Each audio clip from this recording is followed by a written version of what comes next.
All right, again, good evening, Blue Jay families, and welcome to our second Hop on Board webinar for the summer. Thank you for joining. For those who I have not spoken to before, my name is John Fox, and I serve as a project manager in student transitions and family engagement. I am the person who you are hearing from if you email Blue Jay families at JHU. I'm also the person who is watching, who is sending you things through the Blue Jay Family Connection portal. So anytime you need something from our office, you are welcome to reach out and ask questions. So tonight, again, want to welcome you, your incoming new student, as well as your entire family to the Hopkins family. All of you are coming to Johns Hopkins in our eyes, and so our goal is to really welcome both students and the families who are supporting the students, starting as the Blue Jays. So tonight, our goal is to really continue to prepare you for what to expect. And so we have a variety of topics that help you to do that. Tonight, we are focused on academic advising and the undergraduate curriculum in what we call KSAS, which is the Krieger School of Arts and Sciences. So this will help students who are going to be majoring in that college, including information and course registration processes, how to explore majors of interest, and courses across the curriculum. So a couple features I want to highlight if doing these Zoom webinars is new for you. There is a Q&A feature at the bottom of your chat window. That is how you will communicate with us. So at any time during the presentation, you're welcome to post your questions in the chat window. One thing I would advise you to do is just you're certainly welcome to ask questions at any time, but allow the presenters to present their information and then determine what you need to know further on that topic. The last thing I will say is if there are additional questions following the session tonight, you are welcome to reach out to me at bluejfamilies@jhu.edu. And we're happy to answer things or get you connected with the staff here tonight or other staff across campus. So with that, I would like to share with you, we have a great panel assembled for you tonight. Jason, who's on screen, he is one of our students that works with student transitions and family engagement. And so he'll be in the background helping us with pushing out some of the information during the webinar. And then we also have three professional staff who are here from Krieger School of Arts and Sciences. And I'm going to first pass it off to Jessie Martin, who is the Assistant Dean for Academic Advising and Support. And she and her team will introduce themselves. So Jessie, take it away. Thank you, John. So my name is Jessie Martin, and I am the Associate Dean of Academic Advising and Academic Support for undergraduate students in the Krieger School of Arts and Sciences. Eliza, do you want to introduce yourself? Absolutely. Hi there, everybody. My name is Eliza Waters. I'm a teaching professor in the University Writing Program, and I'm the Associate Dean for the undergraduate curriculum in the Krieger School. And welcome to all of you. Tracy, do you want to introduce yourself? Hi, everyone. My name is Tracy Glink. My pronouns are she and her, and I am one of the Associate Directors of Academic Advising for the Krieger School of Arts and Sciences. Very excited to talk to you tonight.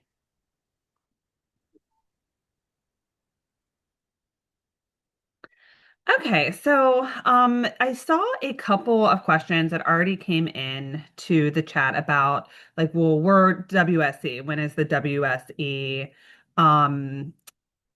session? And so John can answer that in the chat. I think there is a not this night because the student transition team's one team, so we wouldn't be doing it at the same time. But there's probably on another day they are going to have their own session. A lot of the information that we are going to share today is very Krieger School of Arts and Sciences specific. So I just want you to keep that in mind. Feel free to stay because some of it's the same. But I think the information about foundational abilities and the advising process could be slightly different. And I also just want to mention really briefly, like what it means to be a Krieger student versus a Whiting student.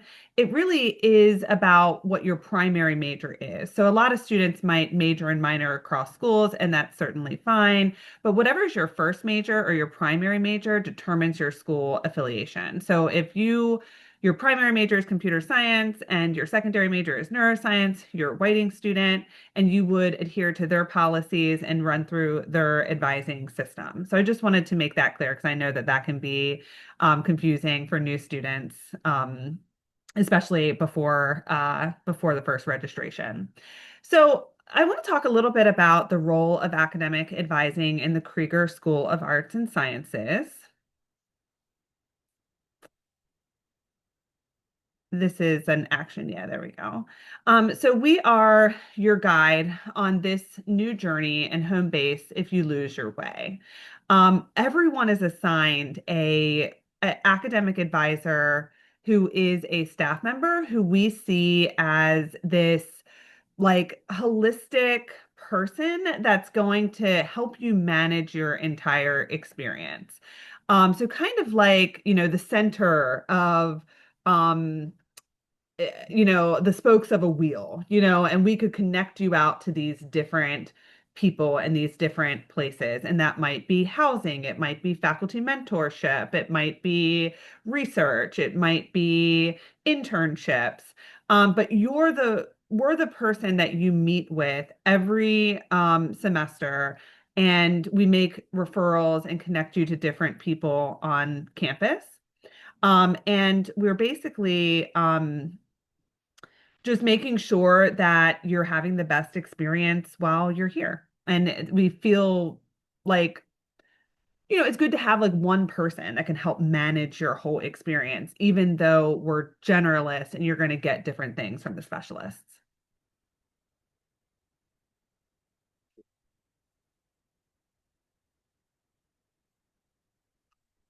Do you want to click? There we go.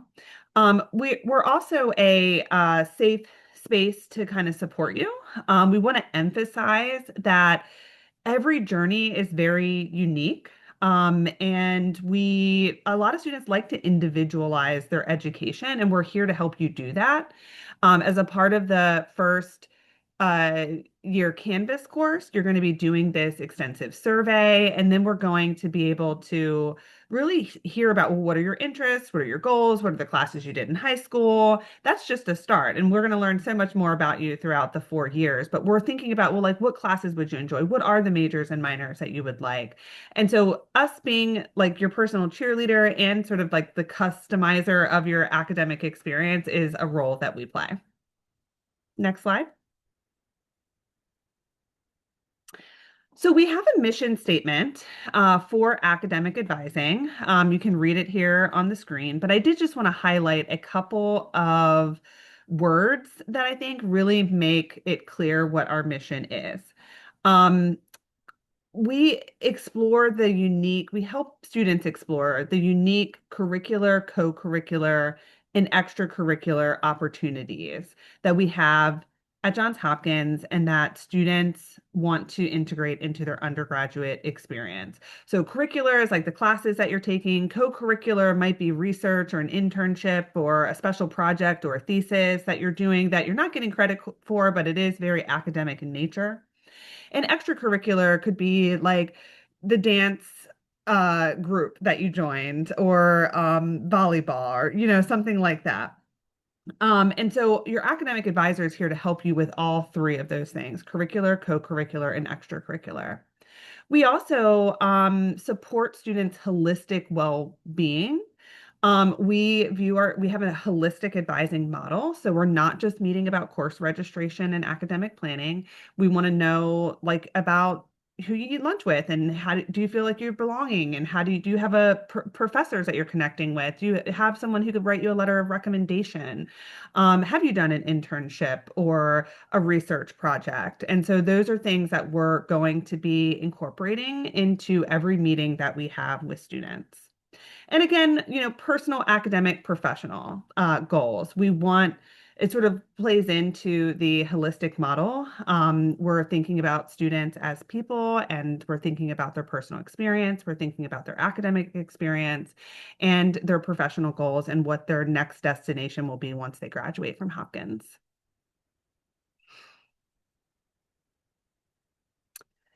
We have a number of different types of advisors and mentors at Hopkins. And so depending on where you are in your academic experience or some you might get a different type of academic advisor. We have professional academic advisors who are full-time staff dedicated to KSAS students. And we also have academic advisors and success coaches. And so a student who identifies as a first generation college student or FLY student will be assigned to an academic advisor success coach. And the professional academic advisors and the academic advisor success coaches all know everything about academic advising, the resources, the connection, the curricular, extracurricular, co-curricular stuff, all the same. One of the differences is that a student who's in the success coaching program will just meet with this academic advisor success coach more frequently. And as a first year student, they will meet with their academic advisor success coaches every 2 weeks. Professional academic advisors meet with students once a semester. And so a student who has a professional academic advisor will meet with their advisor at least 9 times throughout the semester. And someone who's in the success coaching program will meet much more frequently with their advisor coach. Any student at any time can self-select an appointment with their academic advisor. We're just talking about like what's required, what's mandatory. And so we have this academic planning software called Stellic, where you can look at your requirements and your major and see what you've completed and what you haven't completed. We also have a scheduling software where you can just click on your academic advisor's name and make an appointment with them at any time. We also have pre-professional advisors. And so these are advisors specifically trained in pre-health and pre-law. And so a lot of students will eventually make their way to the pre-professional advisors. In the first year, I think the professional academic advisors and coaches have a lot of information about like what classes you need to take to be on the right track for medical school applications. Students have to complete they basically have to complete a course called Pre-Health 101. And you'll do that either in your fall or spring semester. And after you complete that course, can you make a connection to the pre-professional advising office and meet with a pre-professional advisor? Pre-professional advisors aren't assigned, but you can make an appointment and meet with someone. And if you like them, you can request them multiple times, but it doesn't work in the same way that the advisor assignment works. And then we have faculty mentors. So depending on which major or minor you select, you will be invited into a model of faculty mentorship that the department has chosen. Some departments have individual assigned mentors. Some require meetings with the assigned mentors. Some have like this group mentoring model where you are assigned to like one of 4 faculty mentors in the department. So like biology does this, and you can like self-select appointment times with them, but it's not required. But then they also have these workshops that they do with groups over time. And so that's kind of like what faculty mentors that model. And so we like to say that you kind of like grow where you're connected to this one person, either your professional academic advisor or your success coach. And then as time goes on, you might connect with pre-professional advising if you're going into pre-law or pre-med. And as you declare majors and minors, you will add on faculty mentors from the department. We're the generalist and they are the specialist. And it's good to have both a generalist who can think about all of the parts of you in a holistic way and a specialist who knows specifically like what you need to do to get into med school or what you need to do to get into grad school for classics, and so that's the way that we have this model. Now, I know everyone's very anxious to be connected to their academic advisor, so I did want to mention that we are finalizing those assignments like as we speak, and our plan is for each student's individual academic advisor to reach out to them early next week. So we are just about at that point in time where you're going to meet your academic advisor. Oh, yes, and directors of undergraduate study and Whiting School of Engineering advisors are also things that you're going to hear from time to time. In addition to faculty mentors, there's sort of like a leader in every department that deals with undergraduate stuff. So a department has both graduate and undergraduate components to it. And for undergraduate students, we have this director of undergraduate studies. They may give you specific advice about the major, especially if you're undecided and you're not yet assigned to a faculty mentor. But they also like approve course substitutions, connect you to resources like within the department, research opportunities and stuff like that. And if you are double majoring across schools, you'll also have a Whiting School of Engineering advisor if you have a non-primary major in that school. So if your primary major is neuroscience and your additional major is computer science, then you would have an academic advisor in the Whiting school as well. So you're going to have this collection of people that's going to grow as you go through your experience. So I'm going to turn it over to Tracy, who's going to talk a little bit about the academic advising Canvas course and more about the process this summer. Awesome. Thanks, Jessie. So yes, I am going to talk more about our academic advising course. If you are an incoming freshman student, you should have received some information about accessing our platform. The purpose of our Canvas site is to serve as a tool for students to learn skills, information, and resources necessary for their success, holistic development, and general well-being.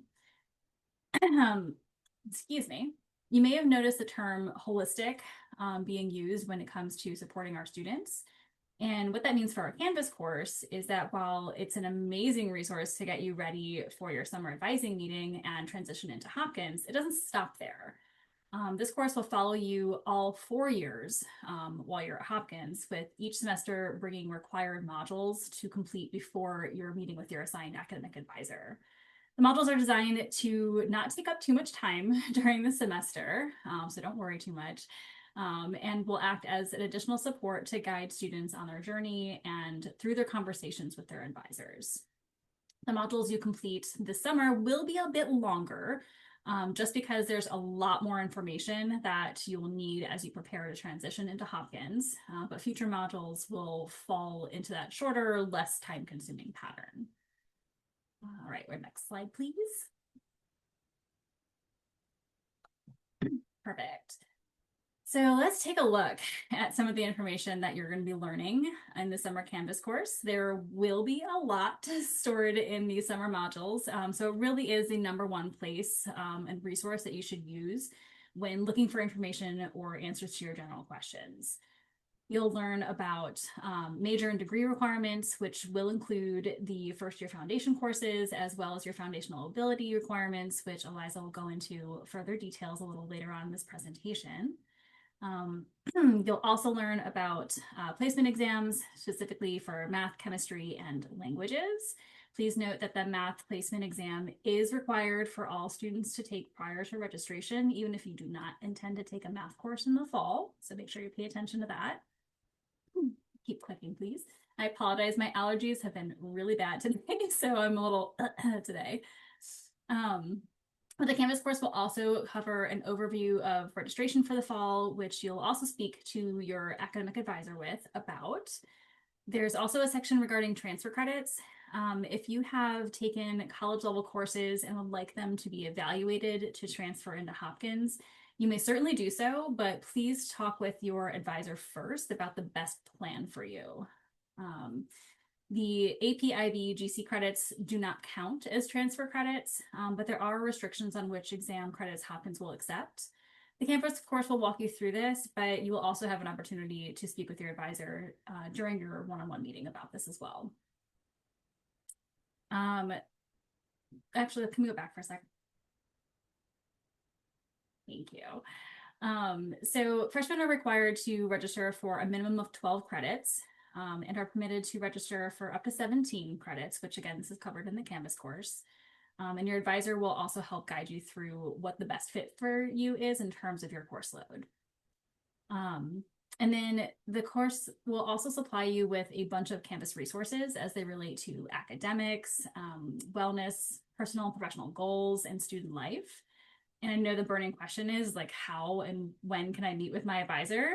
And Jesse mentioned this earlier, but you can find some information regarding that in the Canvas course, as well as receiving some information probably within the next week from your actual assigned academic advisor regarding a place to or time to schedule. All right, we can move on now. Thank you.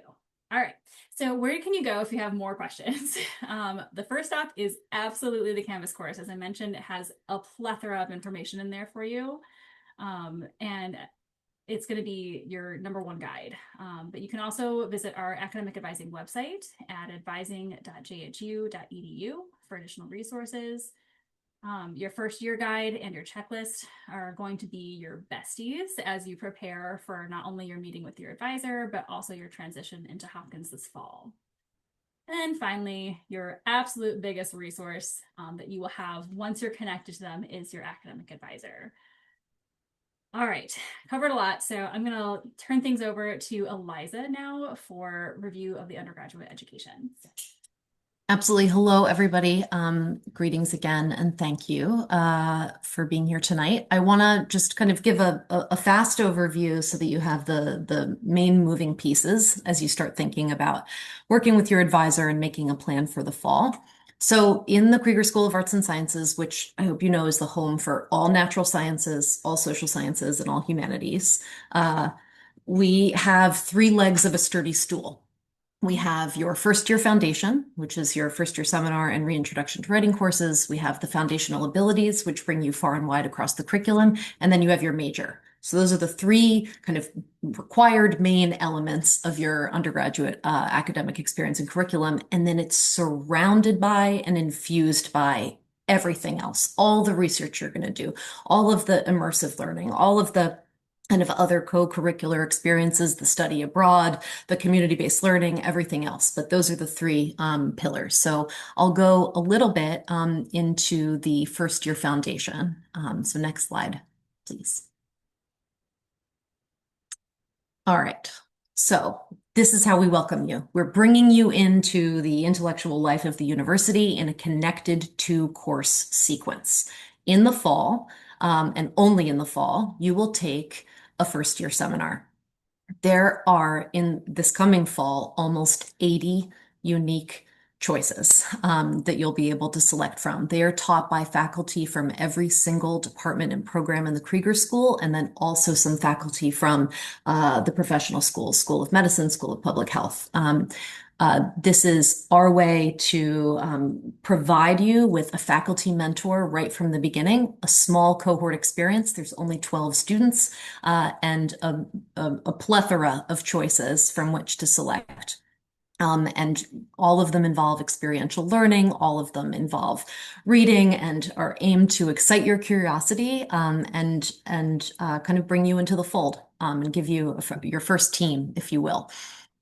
This is followed by, in the spring, a reintroduction to writing course. And just like the FYS, where every single one is different, every single one of the writing courses is different too. So you may be familiar from knowledge of other institutions, a kind of traditional freshman composition. This is not that. This is about developing kind of agile writing skills that you can bring into whatever you end up majoring in, and that you can bring that writing kind of toolkit, if you will, across the curriculum. So this is our first year foundation. This is what kind of lays the floor, if you will, for both faculty mentorship, for small class experiences where faculty will know you deeply and well, and where we hope to have a lot of fun. So the topics are extraordinarily fun to explore. I hope that you enjoy shopping them as you think about registration. All right, next up will be foundational abilities. All right, there are 6. You can see them here. This is our approach in the Krieger School to providing our students with an education that traverses the curriculum. These foundational abilities are not owned by any one department. Every single course you take is tagged or marked by a foundational ability. So everything that you're undertaking inside your major, outside your major, in your minors, in your electives, all count towards the foundational abilities. Some of them will concentrate, more in certain disciplines. But they really can be found far and wide across the curriculum. So you'll notice here that they range from writing and communication to science and data, culture and aesthetics, citizens and society, ethics and foundations, and projects and methods. And we view these as the building blocks of a rigorous 21st century education. They encourage cross-disciplinary expertise and are one of the ways in which you'll navigate all of the offerings that the Krieger School has before you. And we view them as kind of core preparation for intellectual leadership, for practical leadership, and kind of bringing this skill set together is what will help you solve really challenging problems, ask big questions, and kind of carry this skill set into the future through your college career, of course, but then out into the world. And I think the last thing that I will say is that, you've got your first year foundation, you've got the FAs, and you've got your major. And thinking together about how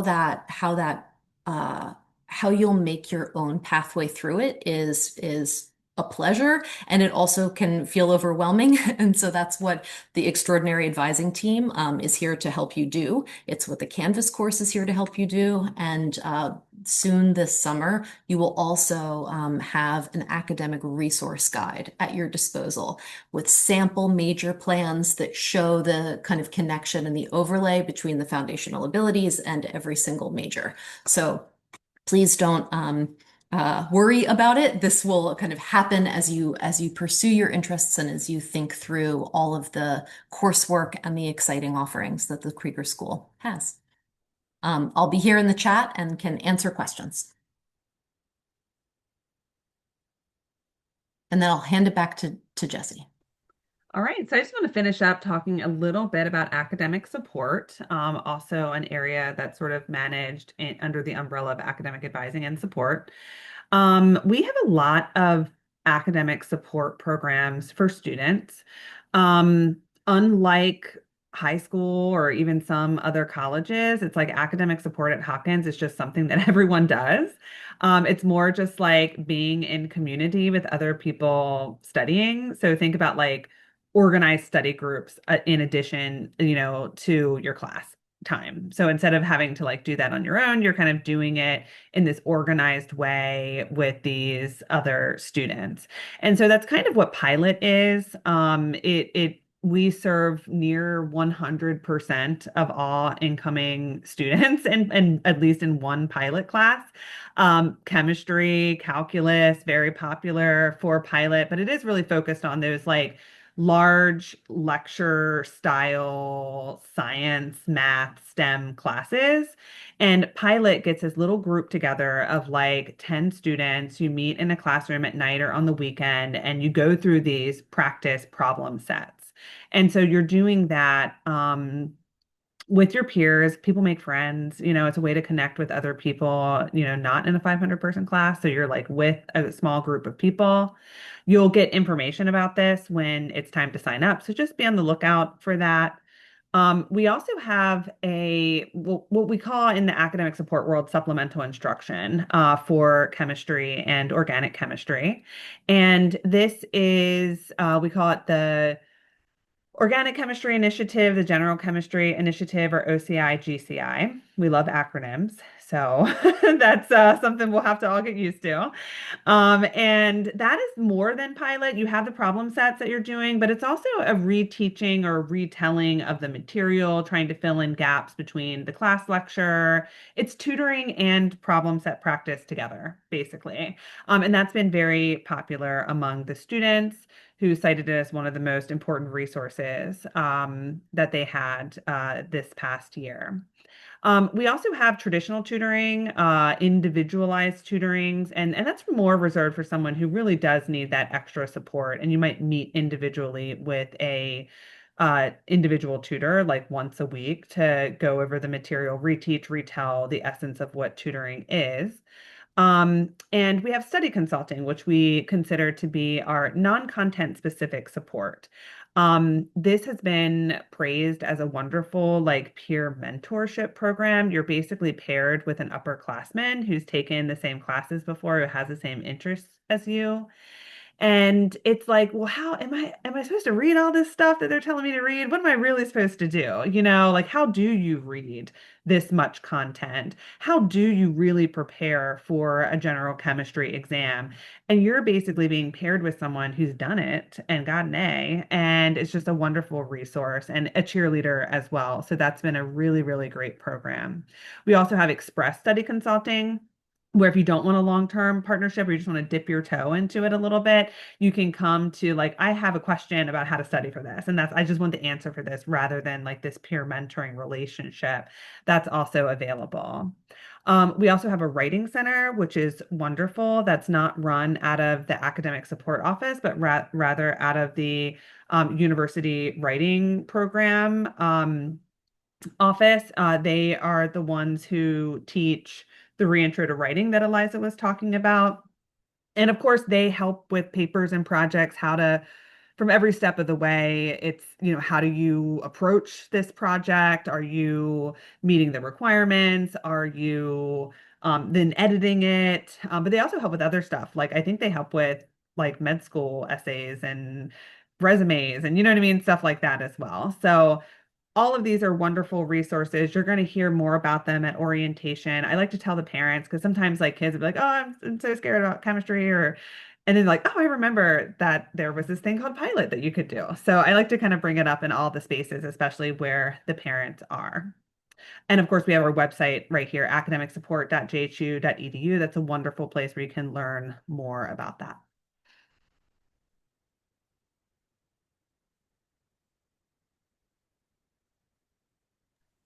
All right, thank you so much, Jesse and team. That was great. Thank you for that informative presentation. At this time, families, we're opening it up to questions from you, and we have a few questions in our queue that can get us started. But if you have follow-up questions on the content that was presented, feel free to drop those in the Q&A box. So let me just scan these really quick and panel team, if I can throw a couple things out to you. I'm going to start with the first one here, which is asking about what is the timeline for the math placement after taking the initial test? Yeah, there were a couple of questions about the math placement test, and I thought that that would be a good one to answer live since there were like three different questions about it, and we didn't put it in here. And I know it's on everyone's, all new students are thinking about it. So the deadline for the math placement test was June 1st. We will take late submissions. So the math department has a list of students who haven't taken it yet, and they're going to reach out to the students and try to keep encouraging them to take it. The math placement test or the math placement process is basically a way for students to understand what level of math they should start in. It's not binding. So you have to have the prerequisite or test in a certain way to sort of get into like a higher level math. You know what I mean? But like, let's say, for example, that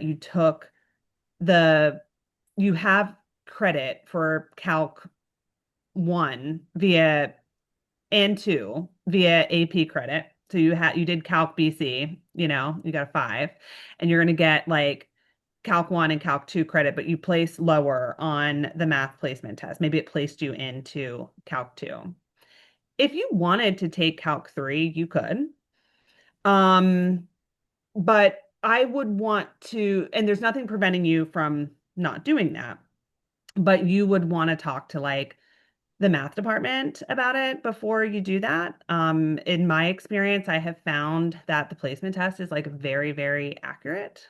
And that the one thing that you don't want to do is jump into Hopkins in your first year and have like this pressure to do well, and it's hard to adjust to college and to be doing something that is more difficult than what you had to do, So I don't know anything about math. I'm the holistic generalist.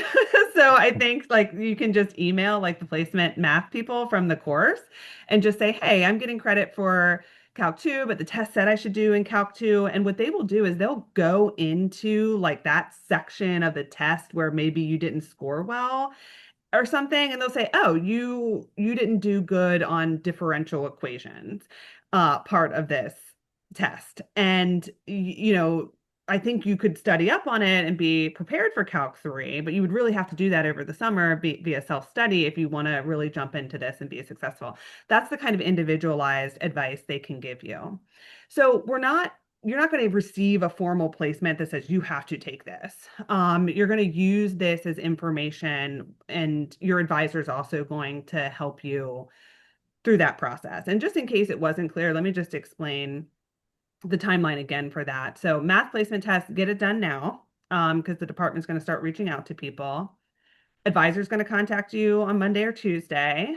You have to complete the Canvas course before you meet with your advisor. So we're basically going to send out an email that says, hey, I'm your academic advisor. I can't wait to meet you. Remember to complete the Canvas course. Here's my scheduling link for you to make an appointment, but just remember that you have to complete the course before we meet. Because in the course, you're answering a survey about all the stuff, you're doing the placement results, you're doing all the things that we need to help advise you at the individualized level that we do. And so that's why that has to be done before we meet with you. There's plenty of time. Registration is so late this year. It's like July 20 something. So we're all excited about that. And then we'll like be able to talk with you more about your placement results, and then also refer you to the math department if we feel like there's some extra higher level decisions that you need to make with them. Anything I left out, do you think, Eliza or Tracy, about the math placement? I don't think so. No. Okay. All right, thank you for that. So a few other questions.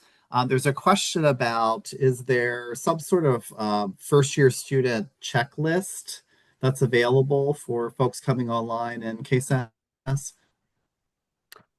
Yeah, I wanted to answer that because and somebody else had another question in there that was sort of like, what's the difference between this Canvas course and the student transitions Canvas course? And the main difference between the two is that the student transition or first year students Canvas course is a checklist of everything that you need to do. But it's much more broad in the sense that you need a J card and you need you need to, do the housing stuff, and you need to sign your financial aid form, and you need to get a JHU email. So it's much more broad and has to do a lot with student life. It is 100% important that you do everything on that checklist. And then we have the advising Canvas course, which in itself is a checklist. You're just working your way through the modules, completing the assignments, and putting the courses in your cart. And it flows more through like a linear path that you follow, like in the course. And it's 100% important that you do 100% of everything in that course. So both things are equally important. You're going to be set up for so much success if you do all of this. It all culminates with you meeting your advisor prior to registration. We're going to answer all the questions, even the stuff about like your J card and stuff. Like if you're like, I don't understand this housing form, we can help you by either we know the answer just because so many people ask it, or we will refer you out to different people to help you. We'll connect you to the right person. Okay, awesome. Great. Thank you for that, Jesse. And Jesse, I think you mentioned about some completion of two courses before meeting with the advisor. Can you just review what those are one more time? We had a question confirming what exactly the student needed to complete. If you could just repeat that part. Yeah, so the Krieger School of Arts and Sciences has a Canvas course that is students will use it throughout their entire time here. Like there's going to be modules for students to complete before every advising meeting. There's a lot to learn in the summer. So we have like 7 modules, and really the goal is for you to understand enough about the academic structure and policies to put together a first semester schedule that's going to put all your feet in the right buckets for wherever you may go. And that's sort of what the goal is for the summer. We emailed that link to all students once all the deposits were due, probably in early May. And then on Monday, you will get that link again when you're assigned to your individual academic advisor. And so if you missed the first communication, it's coming again. Then that's what you have to complete before you meet with your advisor. The other Canvas course, which is the first year students, it has all the holistic stuff about like your keys and move in and all of that stuff is ongoing throughout the entire summer. So it's like you wouldn't be able to complete that in its entirety before meeting with your advisor. You should still be doing stuff. Do everything you can. Okay, awesome. Great. Thank you for that. A couple other questions. Let me just go back to the top. So there is a question, Jesse, I'm going to interpret a little bit here that is asking about students who want to pursue a pre-med pathway. And I think the question is related to their selection of majors and minors and how that, sets them up for that pathway. Could you talk a little bit about, particularly in KSAS, about majors and the pre-med pathway? Yeah, absolutely. So the first thing I would like to say, and I don't know, Tracy, if you can like throw this into the chat as like a link, but Guide One is basically the resource that first year students should read and understand and know. And it's basically the basics of like what academic courses and majors should I be pursuing to prepare for pre-med. It's a misconception that students choose a major that covers all of the required prerequisites and or prepare them for the MCATs. There are certainly majors that do that, like biology has almost all of them, like embedded in science inside of it. Neuroscience is a close second to that. And so a lot of our students are neuroscience and biology majors because of that. But you have to really like taken some upper level bio classes, and neuro classes if that's what you want to do. And so the reason I say that is because, pre-med students are also looking for that really high GPA. And from my experience and my experience working with students, it's hard to get an A++ in classes that you don't really like or you're not that interested in. And so you can do really, really well and try really hard in the pre-med prerequisites and then just take another major or minor that you really, really love. And then it all sort of comes together. Like one of my favorite students was a writing seminars pre-med. She had the most fascinating essay just talking about how much she loves like stories and writing stories and reading stories about people and kind of like incorporated that into her she's in med school now, but like incorporated that into her pre-med application and it just felt like, I don't know, she was like being her authentic self, and it came through, and people saw that, on the application. So some students choose to do these majors, but my advice is do it because you love it. Otherwise, pick whatever major you want and just take the pre-med prereqs. There's plenty of time to get it all done. You'll even have more time than you think you need. Go ahead, Eliza. Yeah, the only thing I want to add there, which I think is really important, is that our foundational abilities overlay directly with the core competencies required for medical school. So as you're pursuing your foundational abilities, you're also pursuing the requirements and the kind of attributes that medical schools look to. And to highlight uh, Jesse's comment about the writing major, what we're hearing from a lot of medical schools these days is that they want to see kind of a broader curricular background in their students, and they do like it when they see kind of non-traditional major minor pairings or double majors, et cetera. And so I would second her notion about really just pursuing whatever it is that interests you the absolute most alongside the pre-medical requirements. Very good. Thank you so much.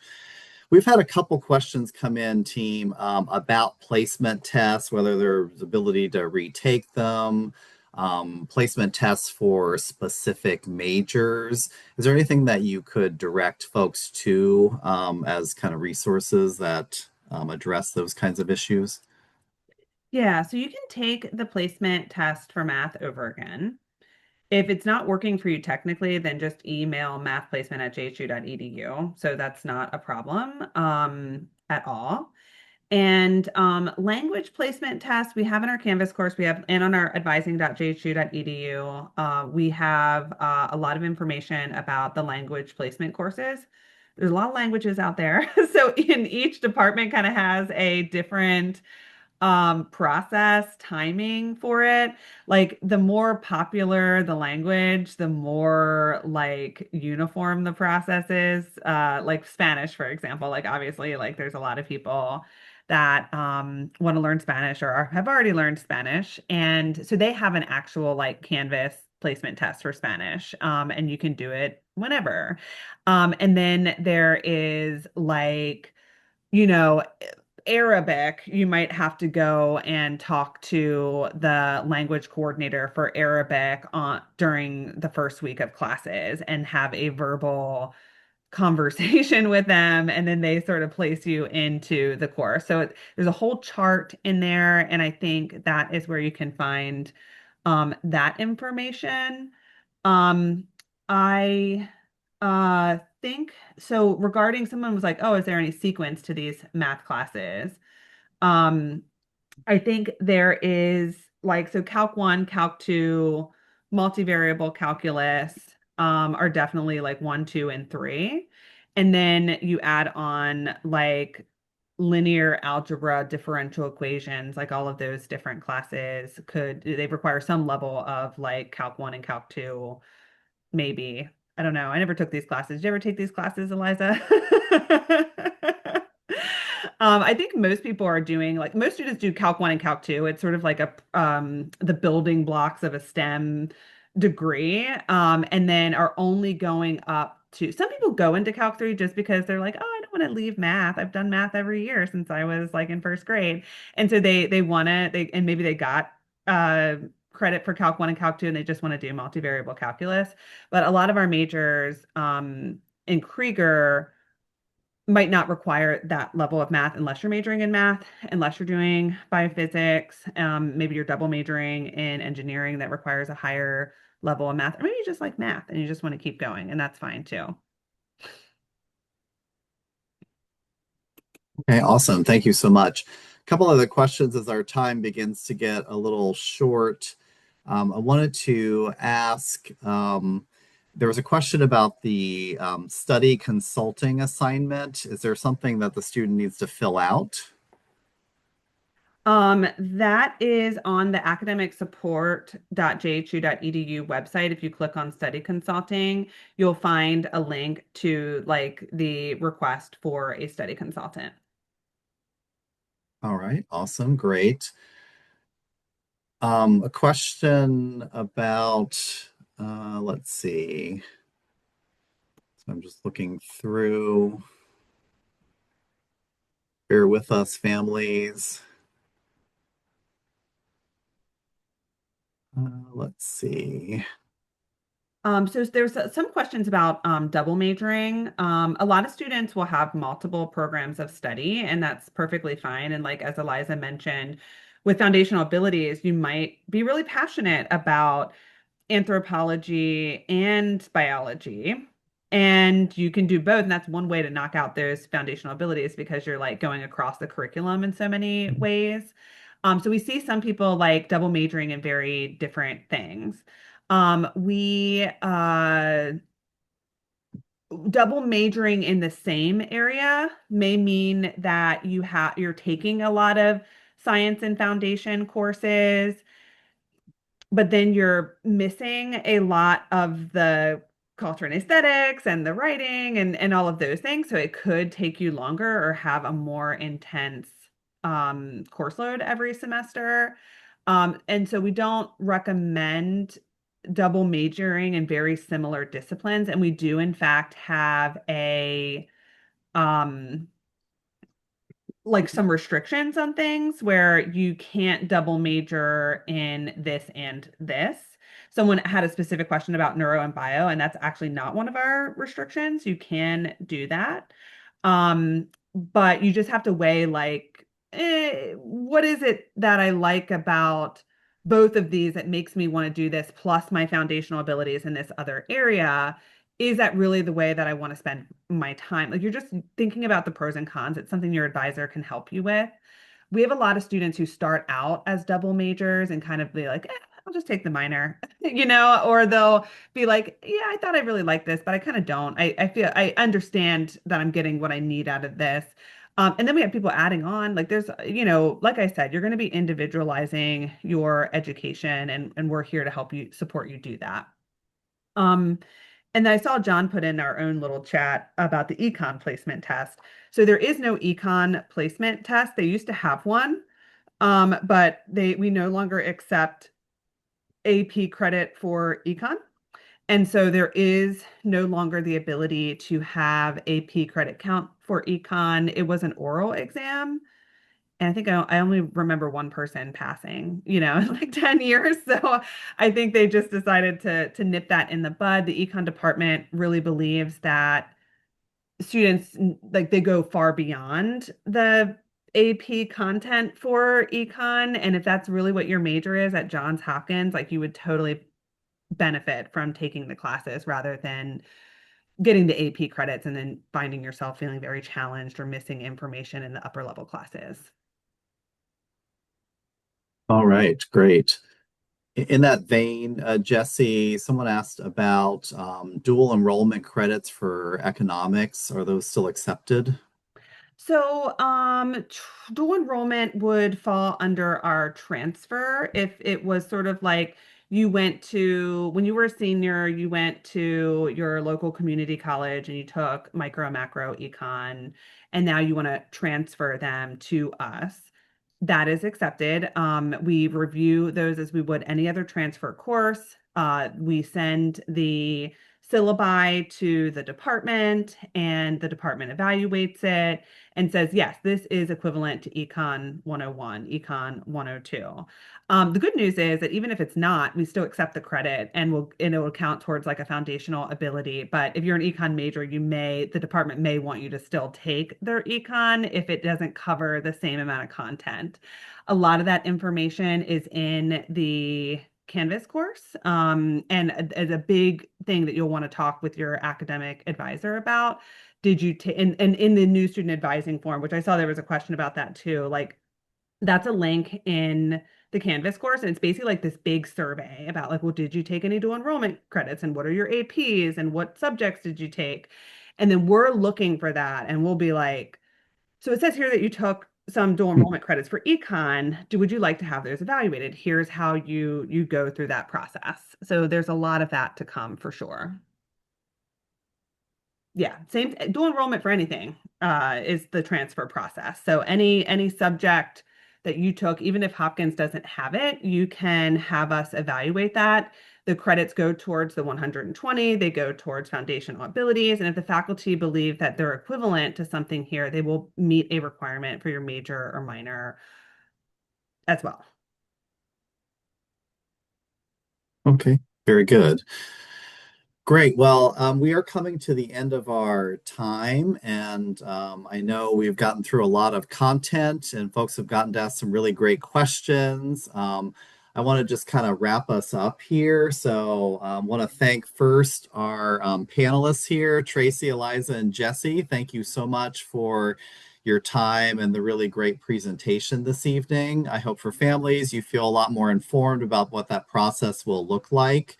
I put a note in the chat earlier, but I know we had folks asking families, particularly of students in Whiting School of Engineering.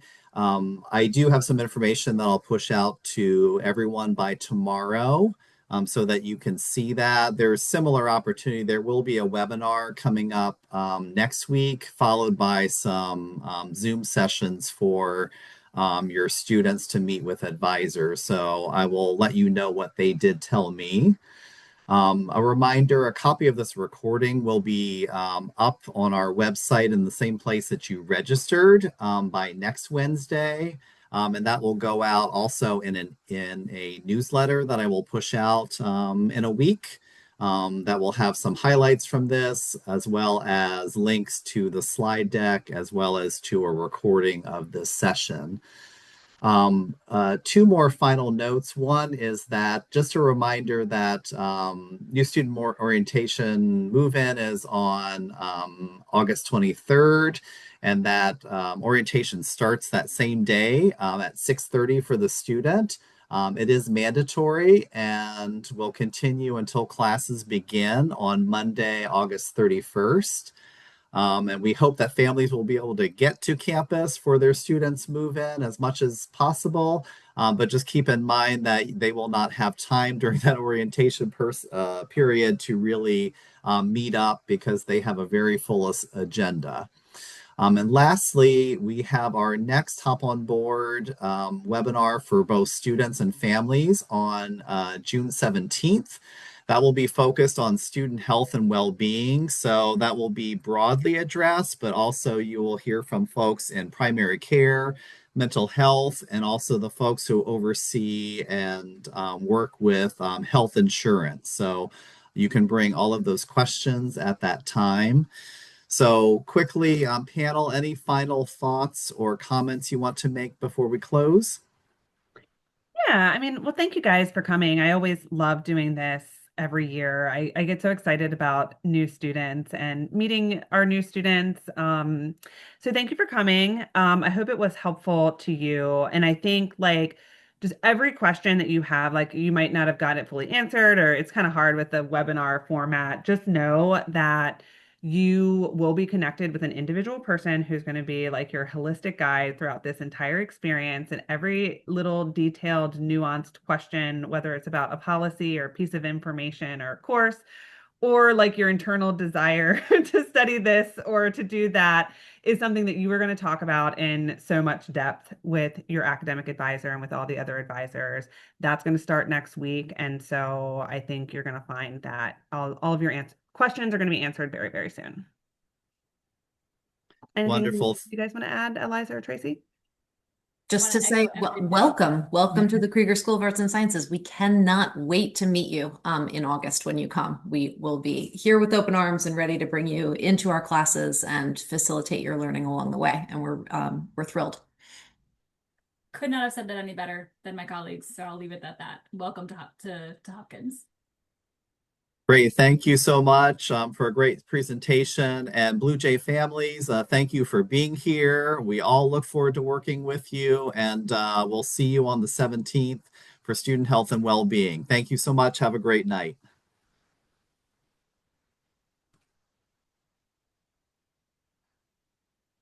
All right, panelists, thank you so much for your